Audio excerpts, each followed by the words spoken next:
మనుషుల్ని చూసారా? చూడలేదు. బ్రదర్, వీళ్ళని ఎక్కడన్నా చూసారా? చూడలేదు. ఇటువైపు ఏమైనా రాలేదు.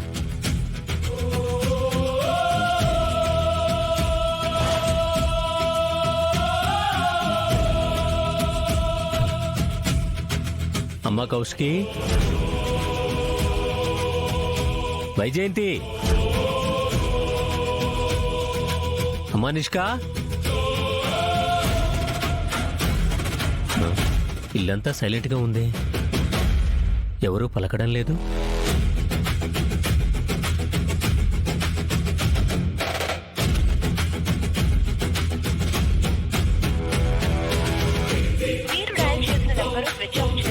ఇదేంటి వైజయంతి ఫోన్ స్విచ్ ఆఫ్ వస్తుంది? యువరాజ్కి ఫోన్ చేద్దాం. వదిన వస్తుందో రాదో, ఈవిడ బయటికి తీసుకొచ్చి ఎండలో చంపుతుంది. యువరాజ్ ఫోన్ కూడా స్విచ్ ఆఫ్ వస్తుందేంటి?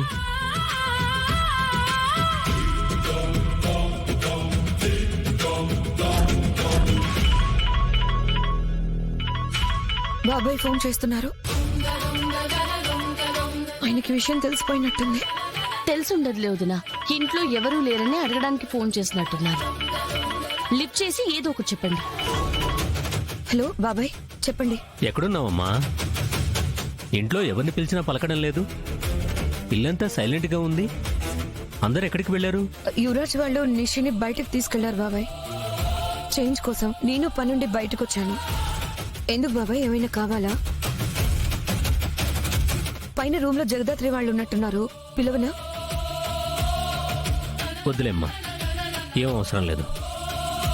నువ్వు పని చూసుకుని రా అమ్మా. అలాగే బాబాయ్.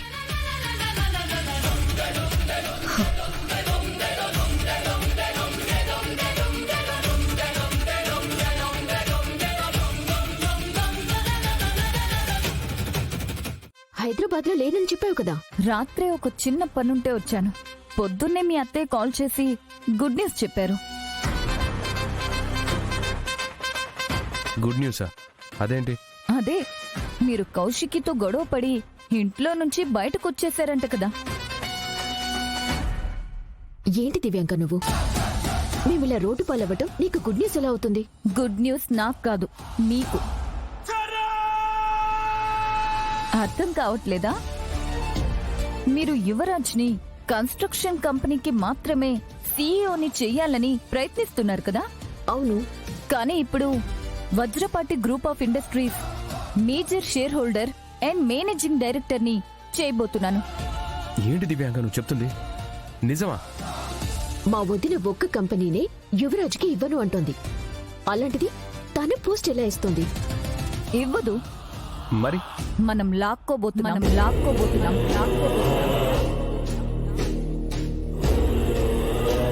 అర్థం కావట్లేదా? ఇప్పుడు ఇక్కడే ప్రెస్ మీట్ పెట్టబోతున్నారు. ప్రెస్ మీటా?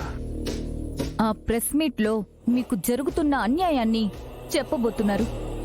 ఈ న్యూస్ కాస్త న్యూసెన్స్ అవుతుంది. కంపెనీ ఇమేజ్ డ్యామేజ్ అవ్వడం స్టార్ట్ అవుతుంది. వెంటనే షేర్ హోల్డర్స్ అందరూ కలిసి ఎమర్జెన్సీ మీటింగ్ పెడతారు. ఆ మీటింగ్ లో మీ దగ్గరున్న షేర్స్ అండ్ మీ కంపెనీలో మీకు సపోర్ట్ చేసే కొంతమంది హెల్ప్ తో ఆ కౌశికిని తన కుర్చీలో నుంచి దింపేయొచ్చు. దివ్యాంక, నువ్వు చెప్పేది నిజంగానే జరుగుతుందా? మీరు మీడియా ముందు కౌశికి గురించి తప్పుగా చెప్పి కౌశికి మాట మీద నిలబడదని, మీరు తన ఫ్యామిలీ అయినందుకు సిగ్గుపడుతున్నామని, కౌశికికున్న గుడ్ ఇమేజ్ ని డ్యామేజ్ చేసేలా మాట్లాడితే కళ్ళలో కూడా జరగవనుకున్నవి కళ్ల ముందే జరుగుతాయి. ప్లాన్ బానే ఉంది, కానీ ఇప్పుడు మా దగ్గర ఉన్న షేర్స్ ప్రెస్ మీట్ పెట్టకుండా గేమ్ ఆడొచ్చు కదా. అమ్మికి కంపెనీలో ఉండే మంచి పేరుకి మనం ఈ మాట అంటే మనల్ని తప్పు పడతారా బోడా? అవును యువరాజ్, ఆ తర్వాత మన దగ్గర మొత్తం షేర్స్ ఉన్నా సరే మనమేం చేయలేం. ఆ డాక్యుమెంట్స్ లో ఏదో ఒక లిటిగేషన్ లేకుండా వదిన షేర్స్ ని మనకి రాసిచ్చుండదు. కరెక్ట్. అందుకే యువరాజ్, మీరు మీడియా ముందుకొచ్చి కౌశికిని తిట్టడం తప్ప వేరే ఆప్షనే లేదు. దివ్యాంక, అరే చిల్ కౌశికి, ఎందుకలా ఆవేశపడుతున్నావు? కూల్గా ఉండు.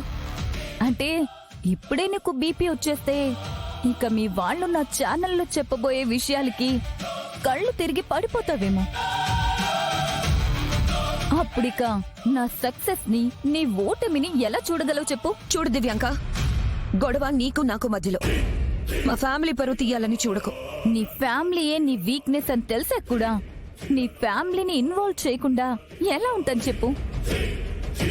సరే కౌశికి, లైఫ్ టైం కి స్టార్ట్ అవుతుంది. బాయ్.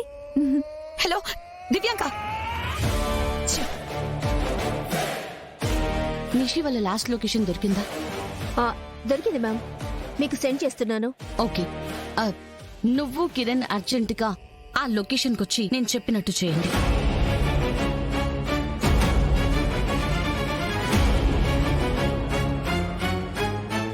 Okay ma'am. ఓకే.